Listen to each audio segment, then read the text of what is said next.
वो एक शांत शाम थी, जो कि आम शाम के जैसी नहीं थी। हमारे घर के आंगन में सफेद चादर बिछी हुई थी और कोने में रखा गुलाबी रंग का सोफा दोबारा नया सा कर दिया गया था। मैंने खुद अपने हाथों से पूरे आंगन में झाड़ू लगाई थी और मैं हैरान थी कि आज ऐसा क्या खास है। आरती, इधर आ। माँ की तेज आवाज आई, जो मुझे हमेशा डरा देती थी। जी माँ। मैं जल्दी से भागकर उनके पास पहुंची। जा, जाकर अपने बाल ठीक कर ले और अच्छे कपड़े पहन ले। आज मेहमान आ रहे हैं, एक अच्छी लड़की की तरह नजर आना चाहिए। मैंने हिम्मत करके पूछा, माँ, कौन आ रहा है? उन्होंने मुझे घूर कर देखा। ज्यादा बातें मत कर, जितना कहा है वो कर। मैं चुपचाप अपने कमरे की ओर चली गई। दिल में उलझन थी, कुछ तो खास था जो मुझसे छुपाया जा रहा था। शाम ढलने लगी थी। सूरज की आखिरी किरण दीवार पर सुनहरी छाप छोड़ रही थी। जब दरवाजे पर दस्तक हुई, मैंने पर्दे के पीछे से झांक कर देखा। एक ठीक ठाक उम्र का आदमी दरवाजे पर खड़ा था। वो अजनबी था, लेकिन उसके साथ एक गंभीर, दुबली पतली सी लड़की भी खड़ी थी। उसने अपने सिर पर पल्लू ले रखा था, नजरें झुकी हुई थीं, चेहरा ऐसे जैसे कि पानी पर पड़ी चांदनी, बहुत खूबसूरत। फिर माँ ने जाकर दरवाजा खोला और उन्हें अंदर ले आई। ये सीमा है, उन्होंने मुझे बताया और उसे अंदर लाकर चली गई।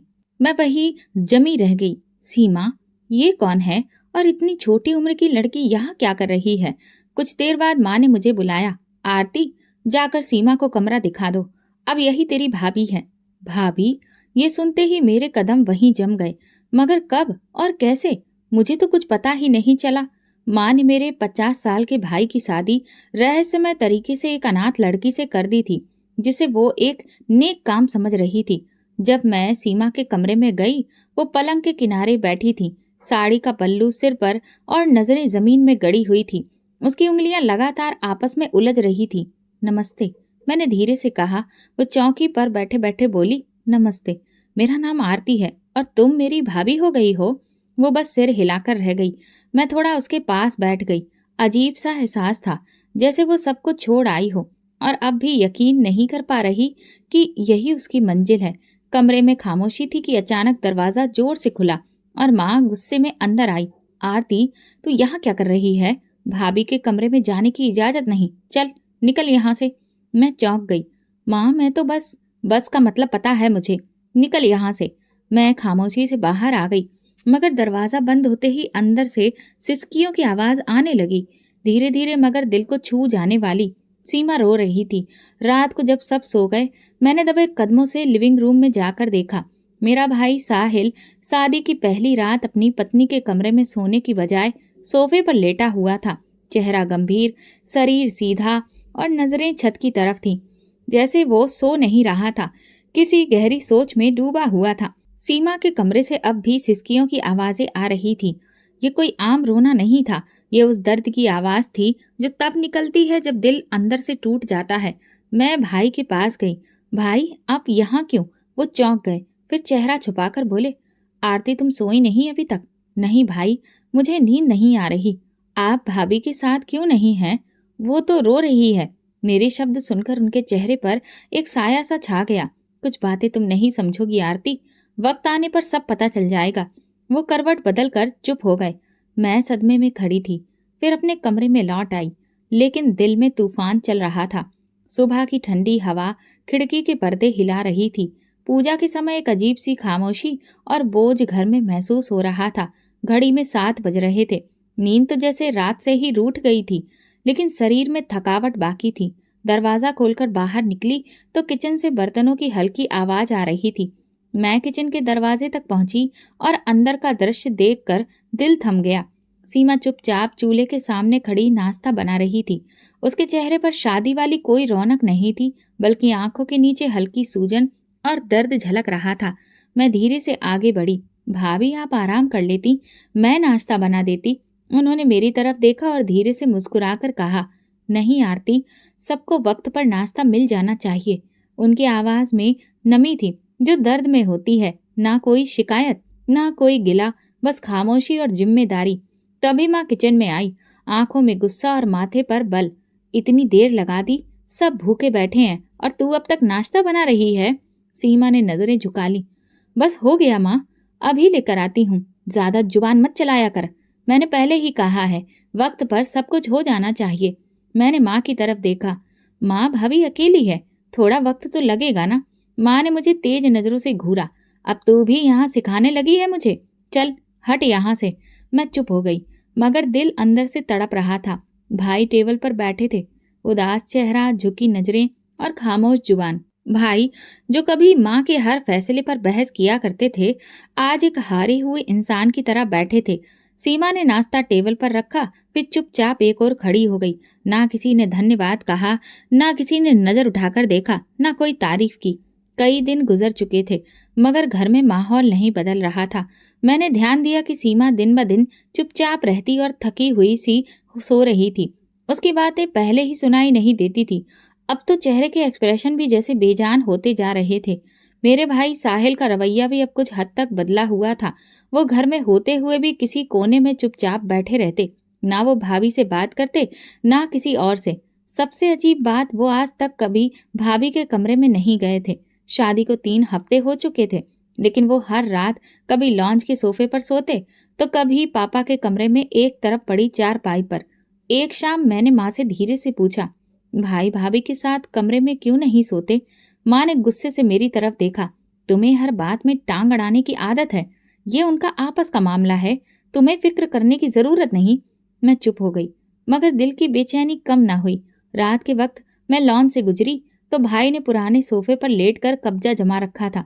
कंबल भी आधा अधूरा सा ओढ़ा था, चेहरे पर उलझन के आसार थे।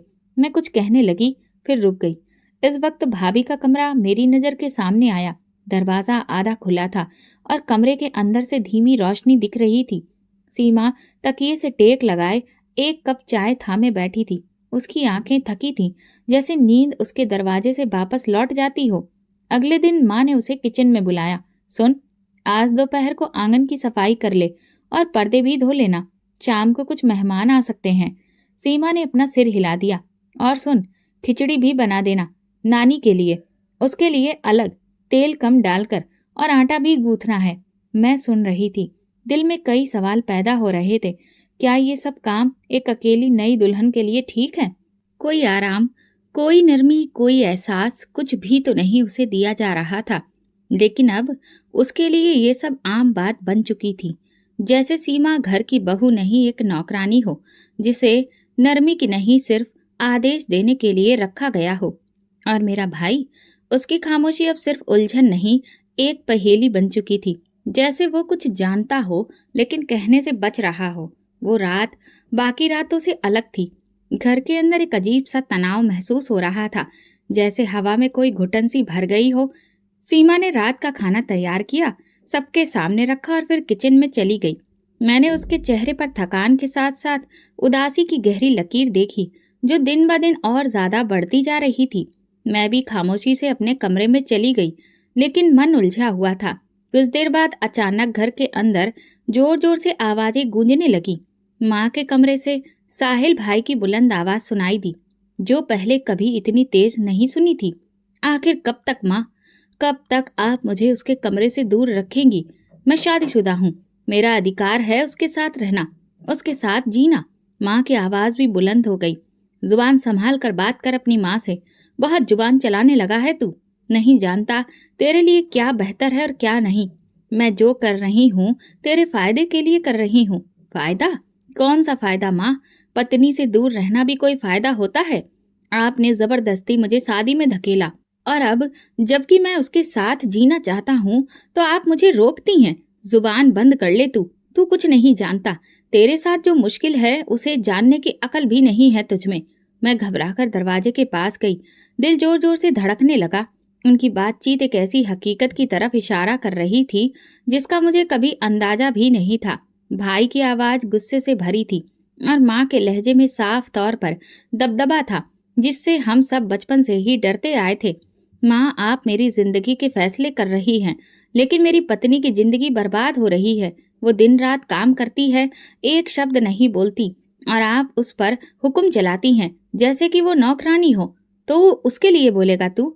मैंने एक अनाथ लड़की को इस घर में जगह दी और तू आज मेरे खिलाफ उसका साथ दे रहा है? जी, अगर इंसाफ का साथ देना बगावत है तो हाँ, हूं मैं बागी। मैं अंदर तक कांप गई। वो लम्हा था जब मेरे भाई की खामोशी पहली बार टूटी थी। वो अब भी लॉन्च के सोफे पर सोता था, लेकिन उस रात उसकी आवाज ने हमारे घर की दीवारों को हिलाकर रख दिया था। मैं दरवाजे से हटने ही वाली थी कि पीछे से एक जोरदार झटका महसूस हुआ। दरवाजा खुला और माँ मेरे सामने खड़ी थी। उनकी आंखों में तूफान था। वो पल भर के लिए कुछ नहीं बोली, सिर्फ मेरी आंखों में घूरती रही। तू हमारी बातें सुन रही थी? उनका लहजा जहरीला हो चुका था। मैं बस गुजर रही थी माँ, मैंने हकलाते हुए कहा, लेकिन मैं अपनी बात पूरी कह भी नहीं पाई थी कि उन्होंने उससे पहले ही एक जोरदार थप्पड़ मेरे गाल पर जड़ दिया। मेरी आंखों के आगे अंधेरा सा छा गया। दिल धक्क से रह गया और मैं एकदम पीछे हट गई। खबरदार जो दोबारा मेरे कमरे के आसपास भी भटकी। तेरी अकल अब तेरे काबू से बाहर होती जा रही है। अपने कमरे में जा और जो कुछ सुना है उसे अपने दिमाग से निकाल दे, वरना ये जुबान खींचकर बाहर निकाल दूंगी। मेरे होंठ सूख गए, आंखों में आंसू आ गए, मगर जुबान कड़क हो गई। दिल चाहा कि पूछूं, माँ आखिर क्या छुपा रही हो? क्यों इतनी सख्त हो गई हो? मगर मैं चुप रही। मैं खामोशी से अपने कमरे में आ गई। आईने के सामने खड़ी होकर गाल पर हाथ रखा। वो लाल हो चुका था, मगर दिल की चोट उससे कहीं ज्यादा गहरी थी। मेरे मन में सच्चाई की तलाश की आग भड़कने लगी थी। मैं बिस्तर पर लेटी थी। आंखों में नींद नहीं थी, सिर्फ सवाल थे। हर सवाल के पीछे माँ का चेहरा था, बिना किसी भाव का, और कुछ छुपता हुआ चेहरा। कुछ दिन खामोशी से गुजर गए, लेकिन घर का माहौल वैसे का वैसा ही रहा। माँ का रवैया अब और ज्यादा सख्त हो चुका था और भाई पूरी तरह से खामोशी में डूब गया था। लेकिन अब भाभी की हालत कमजोर होती जा रही थी। मैंने पहली बार उसकी रंगत पर गौर किया। वो चमकता चेहरा जो पहली मुलाकात में मासूम रोशनी से भरा था, अब पीला पड़ चुका था। एक दिन जब मैं किचन में दाखिल हुई, वो वहां खड़ी थी। गैस का चूल्हा ऑन था और वो हल्की सी खांसी के साथ बर्तन धो रही थी। उसके हाथ कांप रहे थे। भाभी आप ठीक हैं? मैंने फिक्र से पूछा। कुछ क्षणों के बाद उन्होंने मुस्कुराने की कोशिश की। हाँ, बस थोड़ी थकान है। आप डॉक्टर के पास चलिए, मैं ले चलती हूँ। नहीं आरती, सब काम पड़े रहेंगे, फिर ऐसे ही, और तुम्हारी माँ नाराज हो जाएगी। मैं ठीक हूँ। उसकी आवाज में कमजोरी साफ झलक रही थी, मगर वो हमेशा की तरह सबर की मूरत बनी रही। उस रात जब सब सो गए, मैं अपने कमरे से निकली तो देखा लॉन्ज में कालीन पर बैठी वो करवटें बदल रही थी। आंखें बंद किए हुए थी। मैं तेजी से उसकी तरफ बढ़ी। भाभी क्या हुआ? बस सर में दर्द हो रहा है, शायद काम का बोझ ज्यादा है। ये ज्यादती नहीं, ये ज्यादती की सजा है जो तुम झेल रही हो। मेरे होठों से अचानक निकल गया। वो कुछ नहीं बोली, सिर्फ आंखें बंद रखी। मैंने उनका हाथ थामा। वो बर्फ की तरह ठंडा था। कल हम डॉक्टर के पास चलेंगे। अब तुम और बर्दाश्त नहीं करोगी भाभी। अगर माँ को पता चला तो क्या? अगर खामोशी से तुम्हारी बीमारी बढ़ती गई तो? तुम इंसान हो, कोई मशीन थोड़े ना हो जिसे बस काम पर लगा दिया जाए। उसकी आंखों से चुपचाप आंसू निकलकर गिरने लगे, मगर जुबान पर एक शब्द न आया। वो रात भी रोज की तरह खामोशी में डूबी थी, लेकिन हवा में अजीब सी बेचैनी थी। दिल जैसे किसी अनजाने खौफ से घबरा रहा था और नींद आंखों से कोसों दूर थी। कमरे की दीवारों पर साए नजर आते थे, जैसे कि कुछ कहना चाहते हो, मगर जुबान बंदी हो। घड़ी रात के 3 बजा चुकी थी जब हल्की सी आवाज आई। दरवाजे की कुंडी धीरे से खुली और मैं चौंक कर जाग गई। चुपके से दरवाजा खुला तो देखा साहिल भाई दबे कदमों से सीमा के कमरे की तरफ जा रहे थे। उनकी रफ्तार धीमी थी, लेकिन उनके कदमों में बेचैनी थी। पहली बार वो अपनी पत्नी के कमरे में दाखिल हो रहे थे। दिल में कई सवाल उठे, कई उम्मीदें और कई अंदेशे। फिर कमरा बंद हुआ और फिर घर में खामोशी छा गई। मैं वापस अपने बिस्तर पर आ गई, लेकिन दिल जैसे सख्त हो चुका था। मुझे नींद ना आई और ना ही सुकून मिल रहा था। बस आंखें छत पर जमी रहीं। सूरज की पहली किरण अभी पूरी तरह से निकली भी नहीं थी कि एक खौफनाक चीख ने हमारे पूरे घर को हिलाकर रख दिया था। साहिल उठो, साहिल! मैं हड़बड़ाकर उठ बैठी, दरवाजा खोलकर बाहर भागी और बाकी सब भी बाहर की तरफ दौड़ते हुए सीमा भाभी के कमरे की तरफ गए। उनके कमरे का दरवाजा खुला हुआ था और अंदर का मंजर देखकर तो मेरे दिल में जलजला सा आ गया था। साहिल भाई बिस्तर पर बेजान लेटे थे। उनकी आंखें बंद थीं, चेहरा पीला और लबों के किनारे से खून बह रहा था। एक खामोश मौत जिसके असर चेहरे पर जमे हुए थे। सीमा कोने में सिमटी बैठी थी, चेहरे पर हवाइयां थीं, आंखों में खौफ और शरीर कांप रहा था। माँ की चीख आसमान तक जा पहुंची। मेरे बेटे को खा गई तू। मैंने कहा था ना, उसे अपने पास मत बुलाना। देख लिया तूने, अपनी मनमानी से उसे मार दिया। वो दहाड़ मार मार कर रोने लगी और अगले ही पल सीमा की तरफ लपकी। मैं तुझे छोड़ूंगी नहीं, तू कातिल है। तूने मेरे जिगर के टुकड़े को मार डाला। मैं बीच में आ गई। माँ, आपको भगवान का वास्ता है, पहले ये तो देखिए कि हुआ क्या है। हुआ क्या है? सब पता है मुझे। यही मनोज लड़की मेरे बेटे की मौत की वजह है। मैं सीमा की तरफ देखने लगी। उसका चेहरा सफेद था, जैसे वो कुछ समझने की कोशिश कर रही हो। हाथ कांप रहे थे, आंखों में आंसू रुके हुए थे। मैं भाई के पास गई, उसकी नब्ज देखी, मगर दिल पहले ही बंद हो चुका था। वो जा चुका था हमेशा के लिए। कमरे में मातम छा गया था, लेकिन उस मातम के बीच एक सवाल गूंज रहा था। क्या वाकई सीमा कातिल थी, या वो खुद एक ऐसी साजिश का शिकार थी जिसका पर्दा अब उठने वाला था? साहिल भाई की मौत के बाद घर की हवा जैसे हमेशा के लिए बदल चुकी थी। दीवारें खामोश थीं, हवा जहरीली और हर कमरा मातम से भरा हुआ था। मगर सबसे ज्यादा खौफनाक था मेरी माँ का रवैया। वो सिर्फ रोती नहीं थी, वो चीखती थी, दहाड़े मार मार कर, और हर सांस के साथ सीमा को कत्ल करने का इल्जाम लगाकर गुनहगार ठहरा रही थी। अंतिम संस्कार के बाद जब घर वापस आए तो माँ की आंखों में दुख से ज्यादा आक्रोश था। मैंने सब पहले ही कह दिया था। मैंने मना किया था कि उसके कमरे में मत जाना। ये मनहूस लड़की ही उसे ले डूबी। माँ ने चिल्लाते हुए कहा। सीमा चुपचाप बैठी थी, हाथ गोद में रखे, चेहरा पीला, जैसे किसी मुजरिम की तरह बैठी हो। मगर उसके चेहरे पर कोई चालाकी नहीं थी, बस थकान और बेयकीनी दिख रही थी। लानत है तुम पर, तू मेरे बेटे की दुश्मन थी। मैं जानती थी ये दिन आएगा। तूने मेरे साहिल को मार दिया। माँ का लहजा सिर्फ इल्जाम से नहीं, नफरत से भी भर चुका था। माँ, बस करिए, मैंने हिम्मत करके कहा। भाई बीमार थे, ये बात आप जानती हैं। उनके मरने की वजह उनकी कमजोरी और बीमारी भी तो हो सकती है। भाभी पर इल्जाम मत लगाइए, वो खुद सदमे में हैं। माँ ने मेरी तरफ देखा और गुस्से से चीखी। तो अब तू इसके साथ मिल गई है? तू नहीं जानती कैसी लड़की है ये। धोखा देकर आई थी, अपनी मासूमियत की आड़ में मेरे बेटे को निगल गई। मैं चुप हो गई। मेरे पास कोई दलील नहीं थी, लेकिन माँ के आगे दलीलों की कोई भी अहमियत नहीं थी। पिताजी जो अक्सर खामोश रहते थे, उस दिन माँ की हाँ में हाँ मिलाकर बोले, ऐसी लड़कियां बस मक्कारी से ही घर को बर्बाद करती हैं। पहले बेटे को दूर किया, फिर उसे मार दिया, अब हमें संभालने का नाटक करेगी। सीमा के चेहरे पर घबराहट थी, उसके होंठ कांप रहे थे, लेकिन वो कुछ बोल न सकी। उसके शब्द गले में फंसकर रह गए। मैं तुझे इस घर में अब एक दिन भी नहीं देखने दूंगी। माँ ने गुस्से से कहा। या तो तू चली जा यहाँ से। माँ, क्या कर रही हैं आप? मैं फिर से बोल पड़ी। कितने दिन तक आप अपनी नफरत से हमें जलाती रहेंगी? क्या हर गुनाह का इल्जाम किसी एक पर डाल देना इंसाफ होता है? माँ मेरी तरफ देखने लगी, लेकिन अब मैं पीछे नहीं हटी। मैं जान चुकी थी इस घर में इंसाफ के लिए आवाज उठाना बहुत जरूरी हो चुका था।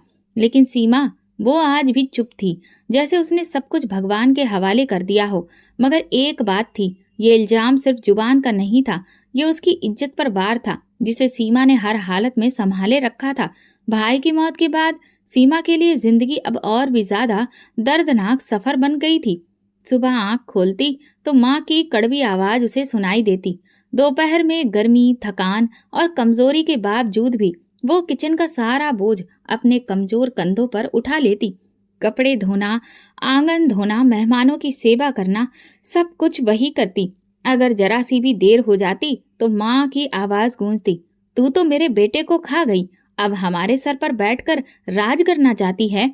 मैं कई बार बीच में आई, सीमा को सहारा देने की कोशिश की, लेकिन माँ मेरी बात सुनने को तैयार ही नहीं थी। तू भी उसकी साइड ले रही है। आरती, याद रख, मैं तेरी माँ हूँ और माँ कभी गलत नहीं होती। मैं चुप हो जाती, लेकिन दिल खून के आंसू रोता। पापा जो कभी नरम मिजाज माने जाते थे, अब माँ की हम आवाज बनने लगे थे। जब भी मैं उनसे कुछ कहती तो वो ठंडे लहजे में बोलते, तुम्हारी माँ जो कर रही है वो ठीक कर रही है। इस लड़की ने हमारे बेटे को छीन लिया है, उसके साथ जो सुलूक हो रहा है बिल्कुल ठीक है। ऐसा लगता था जैसे सीमा का जुर्म सिर्फ विधवा होना नहीं, बल्कि उनके बेटे की पत्नी बनना भी था। एक दिन सीमा ने हिम्मत करके सिर्फ इतना कहा, माँ जी, मुझे बुखार है, शायद आज थोड़ा आराम कर लूं तो ठीक हो जाऊं। माँ ने उसे जोर से धक्का दिया, ज्यादा ड्रामे मत कर, मुझे पता है तू क्या चाहती है? पहले मेरे बेटे को बीमार करने के लिए अपने कमरे में बुलाया और अब तू मुझे भी बीमार बनाना चाहती है। मैं आगे बढ़कर सीमा को सहारा देने लगी। वो जमीन पर गिरते गिरते बची। उसकी आंखों से आंसू बहने लगे, मगर उसके होंठ अभी चुप थे। उसी दिन मैंने पहली बार सोचा, कितना मजबूत होता है वो इंसान जो सिर्फ सब्र को हथियार बनाकर जुल्म सहता है, और कितना कमजोर होता है वो जो जालिम के जुल्म को देखकर भी चुपचाप तमाशबीन बना रहता है। मैं सीमा को उसके कमरे में ले गई, उसे कंबल उढ़ाया और पानी का गिलास दिया। मैं तुम्हारे साथ हूँ भाभी, अब और बर्दाश्त नहीं करने दूंगी तुम्हें। सीमा ने मेरी तरफ देखा। उसकी आंखों में रोशनी की किरण झलकी। शायद पहली बार उसे यकीन आया कि वो अकेली नहीं है। दिन गुजर रहे थे, मगर सीमा की जिंदगी में अंधेरा कम नहीं हो रहा था। एक दोपहर घर की घंटी बजी। मैं दरवाजे पर गई तो देखा 3 औरतें खड़ी थीं, हाथों में मिठाई के डिब्बे लिए, चेहरे पर नम्रता। नमस्ते बेटी, हम मोहल्ले से ही हैं। तुम्हारी भाभी के बारे में सुनकर आए थे। अगर इजाजत हो तो थोड़ी बात कर सकते हैं। मैंने उन्हें इज्जत से अंदर बुलाया। वो आंगन में बैठी। फिर मैंने सीमा को बुलाया। सीमा धीरे धीरे अंदर से आई। उसकी नजरें झुकी हुई थी, मगर चेहरे पर वही मासूमियत थी। उन औरतों ने जैसे ही उसे देखा, एक हल्की मुस्कान के साथ बोली, तुम बहुत ही अच्छी और सुशील लड़की हो। हमने इसके बारे में बहुत सुना है। एक ने कहा, हमारे घर में एक विदुर का रिश्ता है। हमें सीमा बहुत पसंद आई है। हम उसके लिए बात करना चाहते हैं। सीमा का चेहरा एकदम से पीला पड़ गया और मेरी सांसें जैसे रुक गईं। हम कुछ कह ही रहे थे कि तभी माँ कमरे से निकली और औरतों को बैठे देखकर सब समझ गईं कि बात क्या हो रही है। ये क्या हो रहा है? उनकी आवाज तेज हो गई। औरतों ने बड़ी ही शालीनता से कहा, जी हम सीमा के लिए रिश्ता लेकर आए हैं, अगर आपको बुरा न लगे। माँ का चेहरा गुस्से से लाल हो गया। रिश्ता? वो भी इसके लिए? तुम सबकी अकल क्या घास चरने गई है? अरे ये वही लड़की है जो मेरे बेटे को खा चुकी है। अब मोहल्ले में भी तमाशा बनाना चाहती हो? हमने तो सिर्फ इसकी खूबियों के बारे में सुना था। चुपचाप निकल जाओ मेरे घर से। ये लड़की रिश्तेदारों में इज्जत बर्बाद कर चुकी है, अब मोहल्ले में भी तमाशा बना रही है। वो औरतें खामोशी से उठ गईं। उनके चेहरे पर अफसोस था। मैंने मन ही मन कहा, माँ ने उन्हें इतना बुरा भला क्यों कहा? वे तो अच्छी नीयत से आई थी। तू खामोश हो जा आरती, तू कुछ नहीं जानती। ये सब साजिशें हैं। उस मनोज लड़की को दोबारा इज्जत दिलाने की कोशिश हो रही है। मैं सीमा की तरफ देखने लगी, जो दीवार से लगकर खड़ी थी। आंखों में नमी थी, मगर होंठ खामोश। मेरे दिल में गहरी चुभन उठी। मोहल्ले में कुछ दिन के बाद कानाफूसी शुरू हो गई। कोई चुपके से इस बात का जिक्र करता तो कोई कानों में खुसुर फुसुर करता। वो जो जवान विधवा है ना, उसके लिए 2 बार रिश्ता आया है। कुछ तो बात होगी उसमें। क्या वाकई वो ऐसी है जैसे कि उसकी सास कहती है? ये बातें माँ के कानों तक पहुंची तो जैसे किसी ने उसके दिल में अंगारे डाल दिए हो। उसी शाम जब सीमा किचन में रोटियां पका रही थी, माँ दहाड़ती हुई अंदर आई। तू मोहल्ले के मर्दों को लुभाने लगी है, इसलिए हर वक्त आंगन में बैठकर किताबें पढ़ती है। यही तेरी तहजीब है, इसीलिए तू मेरे बेटे की विधवा बनकर मेरे घर में बैठी है। सीमा ने चौंक कर माँ की तरफ देखा। नहीं माँ जी, मैंने कुछ नहीं किया। झूठ, मुझे सब पता है। वो जो औरतें रिश्ता लेकर आई थीं, उन्होंने कहा था कि तेरा जिक्र अब जवान मर्दों में होता है। तेरी खूबसूरती, तेरा ये हुस्न और तेरी नजाकत सब कुछ साफ बयां कर रहा है। तूने मोहल्ले वालों को भी अपना दीवाना बना लिया है। सीमा की आंखों में आंसू आ गए। वो एक कदम पीछे हटी। मेरा भगवान ही गवाह है, मैंने ऐसी कोई हरकत नहीं की। तुझे मैं सच दिखाती हूँ। माँ ने किचन के बर्तन उठाकर जमीन पर फेंक दिए और सीमा को जोर से धक्का दिया। तू मुझे बदनाम करेगी, मेरे घर को, मेरे बेटे को बदनाम करेगी, रुस्वा करेगी। मैं तुझे जिंदा नहीं छोड़ूंगी। मैं भागती हुई आई और माँ के हाथों को रोका। माँ बस करिए, आप क्या कर रही हैं? भाभी बेकसूर है, वो तो किसी से बात भी नहीं करती। उन्होंने क्या गलती की है? माँ ने मेरी तरफ देखा और एक जोरदार थप्पड़ मेरे गाल पर जड़ दिया। तू भी अब इसकी जुबान बोलने लगी है क्या? तुझे नहीं पता ये क्या चीज है? तू भी अगर इसके कदमों पर चलने लगी तो फिर मैं तुझे घर से निकाल दूंगी। सीमा जमीन पर गिर गई। उसने हाथों से चेहरा छुपा लिया, जैसे खुद को दुनिया की नजर से छुपाना चाहती हो। उसी रात जब सब सो गए, मैं सीमा के कमरे में गई। उसकी आंखें सूजी हुई थीं और चेहरे पर नीले निशान थे। मैं उसके पास बैठी और उसका हाथ थाम कर कहा, भाभी मैं जानती हूँ आप बेगुनाह हैं, और अब वक्त आ गया है कि ये सब खत्म हो। सीमा ने मेरी तरफ देखा खामोशी से। उसकी आंखों में एक थका हुआ हौसला था, जैसे कि उसने फैसला कर लिया हो कि अब या तो वो ये सब सहना बंद कर देगी या फिर पूरी तरह से खत्म हो जाएगी। अगली सुबह मैंने देखा कि सीमा आंगन में बैठकर सब्जी काट रही थी। उसके हाथ कांप रहे थे और माथे पर पसीना था। माँ रोज की तरह किचन में ऊंची आवाज में बोल रही थी, नाश्ता अब तक तैयार नहीं किया, क्या मर गई हो? मैं दौड़कर सीमा के पास गई। भाभी, आप आराम करें, मैं नाश्ता बना देती हूँ। वो बोलने ही वाली थी कि माँ वहां पहुंच गई। क्या अब ये नौकरी भी तू करेगी? बड़ी आई वकील बनने। मैंने पहली बार उनकी तरफ नजरें जमाकर कहा, जी हाँ करूंगी, क्योंकि अब ये जुल्म नहीं सहने दूंगी मैं उसे। सीमा इंसान है, कोई कैदी नहीं। माँ की आंखें फैल गईं। क्या कहा तूने? तू अब मुझसे जुबान लड़ाएगी? माँ, मैं बहुत बर्दाश्त कर चुकी हूँ। मैंने आपकी हर बात मान ली, लेकिन आज नहीं। आपको कोई अधिकार नहीं है कि आप सीमा पर इतना जुल्म करें। भाई की मौत का गम सबको है, लेकिन इसका इल्जाम किसी बेकसूर पर डाल देना नाइंसाफी है। बस कर, एक शब्द और निकला तो समझ ले। तो फिर क्या करेंगी माँ? मुझे भी मारेंगी? मुझे भी जालिम कहेंगी? माँ का हाथ उठा और एक जोरदार थप्पड़ मेरे गाल पर पड़ा। ये तेरी परवरिश है? तू मुझसे बहस करेगी? मेरा सिर झुक गया, लेकिन मेरी आंखों में आंसू नहीं आए। मैं जानती थी ये थप्पड़ सिर्फ मेरे जिस्म पर नहीं, मेरे हौसले पर था। लेकिन मैं अब कमजोर नहीं थी। माँ, यही मेरी परवरिश है कि सच के लिए आवाज उठाई जाए, चाहे वो अपनी माँ के खिलाफ ही क्यों ना हो।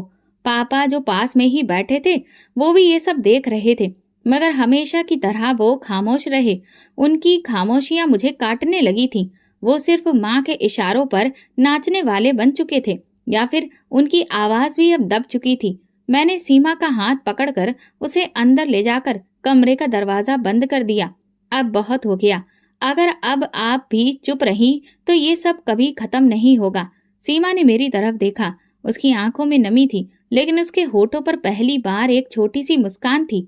तुमने मेरी खातिर अपनी माँ के खिलाफ आवाज उठाई आरती। अब मैं चुप नहीं रहूंगी।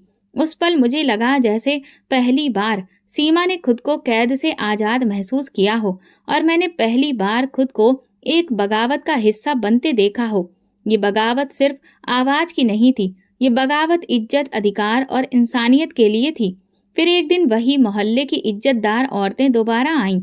उनके साथ एक और औरत भी थी जो काफी अच्छे घर की लग रही थी। मैंने उन्हें अंदर बिठाया और चाय पानी का इंतजाम करने लगी। हमें सीमा बहुत पसंद आई है, उन्होंने बात शुरू की। हमने इसके सब्र, सलीके और शराफत के बारे में बहुत सुना है। हमारी भाभी के बेटे का रिश्ता है और हम चाहते हैं कि अगर आपको कोई भी ऐतराज ना हो तो फिर हम बात को आगे बढ़ाएं। मेरी आंखों में खुशी की चमक आ गई। सीमा उस पल कमरे के कोने में बैठी थी, सर झुकाए, लेकिन उसके चेहरे पर भी एक हल्की सी चमक दिख रही थी। लेकिन तभी दरवाजा खुला और माँ अंदर आई। जैसे कि उन्होंने बात सुनी, उनकी आंखों में आग सी भर गई। बड़ी कोठी का रिश्ता, और वो भी इसके लिए? वो गुस्से से चिल्लाई। यही रह गया था अब? मेरे बेटे की कातिल दुल्हन बनेगी? वो सारी औरतें घबरा गईं। अरे, हम सिर्फ अच्छाई के इरादे से आए थे। अगर आपको बुरा लगा हो तो हम माफी चाहते हैं। बुरा लगा? अरे, तुम सबको तो शर्म आनी चाहिए। ये लड़की मेरे बेटे को खा गई। मैंने तुम सबको यहाँ आने से मना किया था ना? बेशरम कहीं की, क्यों वापस आ गई? क्या मेरे बेटे की मौत हो जाने पर यहाँ अब नाच गाना करोगी? वो सारी औरतें एक दूसरे की तरफ देखने लगीं और खामोशी से चुपचाप घर से वापस चली गईं। दरवाजा बंद होते ही माँ सीमा पर बरस पड़ी। मैंने कहा था ना कि तू मनहूस मेरे बेटे को निकल गई है और अब अपने रिश्ते देख रही है। तू बस एक आफत है जो मेरे घर पर थोप दी गई है। सीमा सदमे में खड़ी थी। वो कुछ बोली नहीं, लेकिन उसके वजूद से टपकती हुई मुश्किल सब कुछ कह रही थी। मैं आगे बढ़ी। माँ, सीमा का ये हक है कि वो अपनी जिंदगी को नए सिरे से शुरू करे। भाई की मौत का जिम्मेदार आपने उसे बना दिया, लेकिन आपके पास कोई सबूत नहीं है। तभी पापा बोले, बस करो। माँ मेरी तरफ पलटकर देखने लगी। उनकी आंखों में पागलपन दिख रहा था। अच्छा, तो तू भी अब उसकी तरफदारी में खड़ी हो गई है? अरे, तुम दोनों ने तो मेरी इज्जत बर्बाद करने की ठान ली है। मैंने सीमा का हाथ थामा। हम सिर्फ अपना हक मांग रहे हैं और ये हक हम छीन कर भी लेंगे। सीमा ने धीरे से मेरी तरफ देखा। उसकी आंखों में वो चिंगारी थी जो बरसों से दबी हुई थी और अब जलने के लिए तैयार थी। वो शाम आम शाम के जैसी नहीं थी। घर में अजीब सी खामोशी थी, जैसे हवा में घुटन भर गई हो। माँ पूरा दिन चुप रही, लेकिन उनकी आंखों में जो तूफान था वो हर कदम पर महसूस हो रहा था। सीमा हमेशा की तरह चुपचाप किचन में बर्तन धो रही थी। मैं भी उसके पास ही थी कि अचानक माँ अंदर आई, हाथ में मिट्टी के तेल की बोतल। बस अब बहुत हो गया, अब मैं ये तमाशा और नहीं देख सकती। उनके चेहरे पर पागलपन झलक रहा था।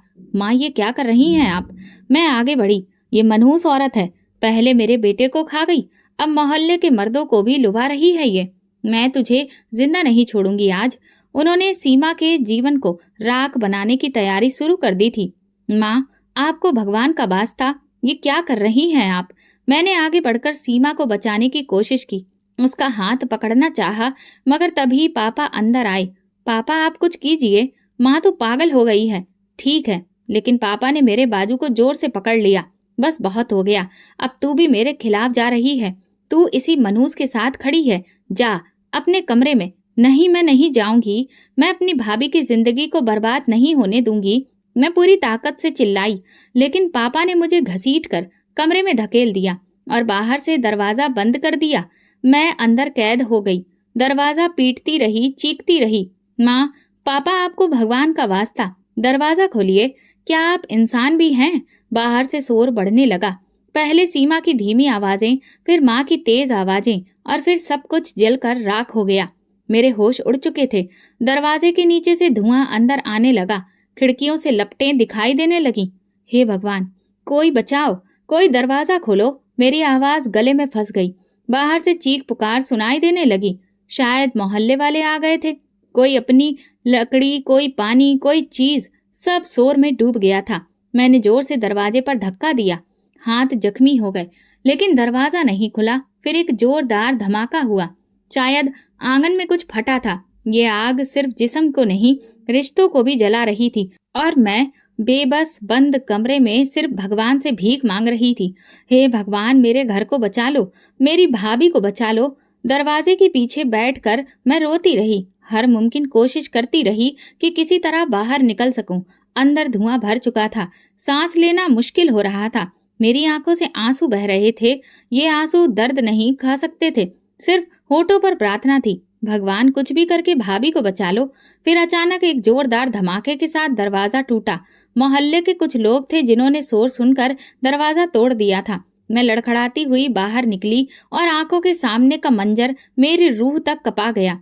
आंगन के बीचों बीच आग बुझ चुकी थी, लेकिन जमीन पर दो जले हुए शरीर पड़े थे, माँ और पापा। मेरे कदम कांप गए, आंखें फैल गईं, दिल में अजीब सा सुकून और खौफ एक साथ उतर आया। आरती, एक हल्की सी धीमी सी आवाज मेरे कानों से टकराई। मैं तुरंत पलटी। सामने सीमा थी। वो लॉन्च के कोने में बैठी थी। उसकी साड़ी जो कंधे पर थी पूरी तरह काली पड़ चुकी थी, मगर उसका शरीर सलामत था। मैं दौड़कर उसके पास गई। भाभी, आप ठीक हैं? वो हल्का सा मुस्कुराई, आंखों से आंसू बह निकले। मैं जिंदा हूँ आरती। वो आग जो मेरे लिए लगाई गई थी वो उल्टी पड़ गई, मगर आप कैसे बच गई? कहाँ थी आप? सीमा ने अपनी नम आंखों से आसमान की तरफ देखा। मैं भगवान के आगे जाकर बैठ गई थी। जैसे ही माँ ने मुझ पर तेल फेंका, मैं पीछे हटकर कालीन के पीछे दुबक गई।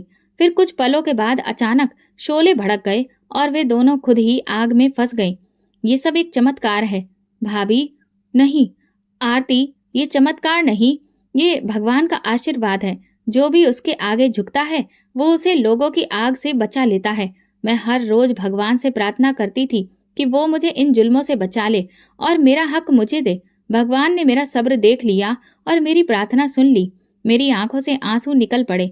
मैंने उनका हाथ थामा। आप बहादुर हैं भाभी। भगवान ने आपको बचाकर सच को जिंदा कर दिया है। सीमा ने नजरें झुकाई और धीरे से कहा, इस जन्म का अंजाम यही होता है आरती। जलता है वही जो दूसरों को जलाने निकलता है, और बचता है वही जो रात की तन्हाई में भी भगवान के सामने रो लेता है। उसी दिन मैंने सीखा कि बेगुनाह की आंख से बहने वाला आंसू दुनिया की सबसे बड़ी आग को भी बुझा सकता है। रात गहरी हो चुकी थी, मगर नींद जैसे कोसों दूर थी। माँ और पिताजी का अंतिम संस्कार हो चुका था। अब घर में फिजा पूरी तरह से बदल गई थी। एक अजीब सा सुकून था, मगर साथ ही ढेर सारे सवाल। मैं सीमा के कमरे में गई। उसका चेहरा थकान से चूर था, मगर अब चेहरे पर सुकून भी था। मैं धीरे से उसके पास बैठ गई। भाभी, एक बात पूछूं? उसने मेरी तरफ देखा, मुस्कुराकर सर हिलाया। भाई, शादी के बाद कभी आपके कमरे में क्यों नहीं आए? वे हमसे दूर क्यों रहे? मेरा सवाल सुनते ही सीमा की मुस्कुराहट धीरे धीरे कम हो गई। उसकी आंखों में एक पुरानी तकलीफ जागी और चेहरे पर खामोशी लौट आई, जो मैंने पहली बार उसकी शादी की रात देखी थी। कुछ देर चुप रही, फिर गहरी सांस लेकर बोली, आरती, तुम्हारे भैया बीमार थे। एक ऐसी बीमारी ने उन्हें जकड़ रखा था जिसका अंजाम पहले ही तय था, मौत। वे शादी के काबिल ही नहीं थे। मेरे लब सिमट गए। क्या आपको सब पता था? शादी के कुछ दिन के बाद जब वे हर रात कमरे से बाहर सोते, जब मैंने माँ से बात की तो उलझे गए और दांत पीस कर बोले, तुम्हें क्या जरूरत है ये सब पूछने की?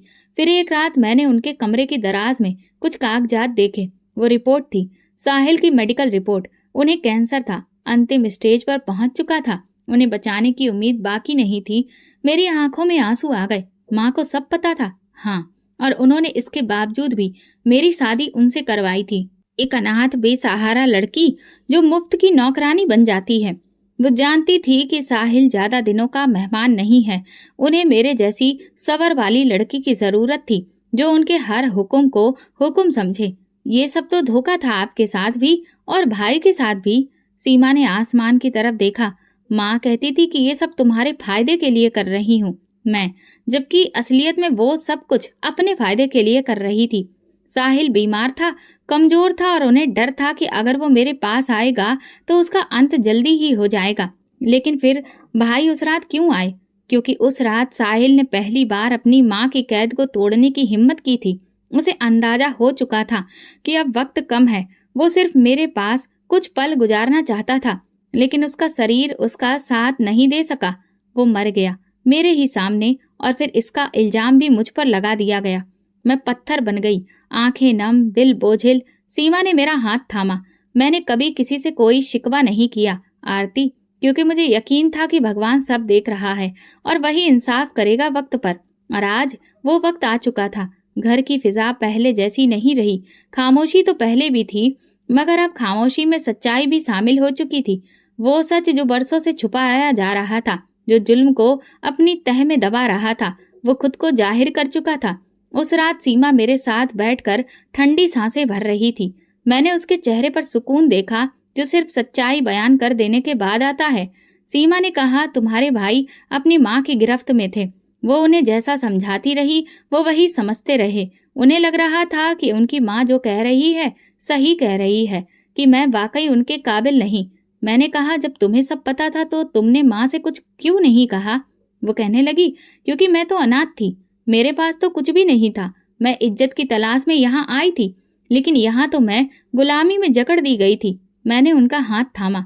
आप सिर्फ मेरे भाई की पत्नी नहीं थी भाभी, आप एक कुर्बानी थी, एक ऐसा वजूद जिस पर जुल्म करके मेरी माँ ने खुद अपने नसीब में आग बरसाई थी। सीमा ने आसमान की तरफ देखा। मैंने सोचा था वो एक अनाथ लड़की को कैद करेंगे, मगर भगवान ने उस कैद को खत्म कर दिया। उसी लम्हे मुझे यकीन हो गया कि जुल्म की सबसे बड़ी साजिश भी भगवान के हिसाब से नहीं बच सकती। कई दिन गुजर चुके थे मेरे माँ बाप के जाने के बाद। अब घर में एक अजीब सा सुकून था, लेकिन उस सुकून में ना कोई खौफ था ना घुटन। उसमें सच की रोशनी थी और एक नया हौसला भी। एक शाम घर की सफाई करते हुए माँ की पुरानी अलमारी के दराज को जब मैंने देखा, जहाँ कभी कुछ देखा था, दिल में ख्याल आया कि शायद वही रिपोर्ट आज भी वहीं पर हो, जो सीमा की कही हुई बातों को सच साबित कर सके। मैंने दराज खोला। उसमें पुराने कपड़े जमा थे, जिनके नीचे कुछ तस्वीरें भी दबी हुई थी। कुछ पीले पड़ चुके कागज भी नजर आए। मैं धड़कते दिल के साथ फाइल खोलने लगी। वो साहिल भाई की मेडिकल रिपोर्ट थी। मेरी उंगलियां कांपने लगीं। हर पन्ने पर उनकी बीमारी के बारे में लिखा था। यही वो सच था जिसे मैं अच्छे से जानती थी। ये वो सबूत था जिसे छुपाकर उन्होंने एक बेकसूर लड़की को सूली पर चढ़ा दिया। मैंने उस फाइल को अपने सीने से लगा लिया, जैसे वो मेरे भाई की शहादत की गवाही हो।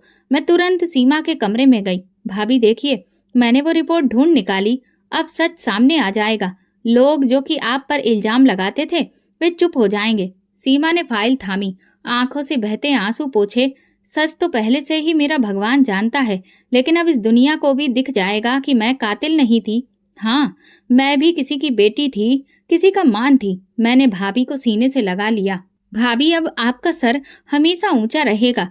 आपका सब्र, आपकी खामोशी, सब कुछ जीत गया। हम दोनों की आंखों से आंसू बह रहे थे, लेकिन ये आंसू दुख के नहीं थे। जो बुजुर्ग औरतें और हमारे परिवार के करीबी लोग थे, उनके सामने सब कुछ रखा गया। हर किसी के चेहरे पर हैरत, शर्मिंदगी और कुछ की आंखों में दुख था। एक औरत ने धीरे से कहा, हमने सीमा पर शक किया, उस पर इल्जाम लगाया, लेकिन वो तो खुद बेचारी हालात की मारी थी। हमें माफी मांगनी चाहिए। सीमा ने सबको देखा। मुझे किसी से शिकायत नहीं, बस मैं इतना कहना चाहती हूँ कि दोबारा किसी और के साथ ऐसा ना हो। किसी की खामोशी को कमजोरी मत समझिए। और उसी पल सीमा सिर्फ एक विधवा नहीं रही, वो एक मिसाल बन गई। सच आखिरकार सामने आ गया था, और सच हमेशा देर से ही सही लेकिन जीतता जरूर है। वक्त का पहिया अब एक नए मोड़ पर आ चुका था। मैं और सीमा अब एक दूसरे का सहारा थे। हमने घर को फिर से संवारा। हर वो चीज जो अतीत की तीखी यादें दिलाती थी, उसे हटा दिया। सीमा ने सिलाई कढ़ाई का काम बाकायदा शुरू कर दिया, और मैंने अपनी पढ़ाई पूरी करने का इरादा पक्का कर लिया। हम दोनों ने अपने दिल में ये ठान लिया था कि जो दुख हमने सहे हैं, वो किसी और को सहने नहीं देंगे। सीमा की सच्चाई अब मोहल्ले में मिसाल बन चुकी थी। एक दिन सीमा ने मुझसे कहा, आरती, जिंदगी नए सिरे से शुरू हो चुकी है, और ये सिर्फ इसलिए मुमकिन हुआ कि हमने सच का साथ दिया, सब्र किया और अपने भगवान पर भी यकीन रखा। मैंने उसका हाथ थामा, और फिर हमने एक नई जिंदगी की शुरुआत की, जिसकी बुनियाद सच्चाई, सब्र और ईमान पर टिकी थी। जुल्म चाहे जितना भी लंबा हो, इंसाफ जरूर होता है। भगवान पर भरोसा और सब्र इंसान को हर मुसीबत से निकाल सकता है।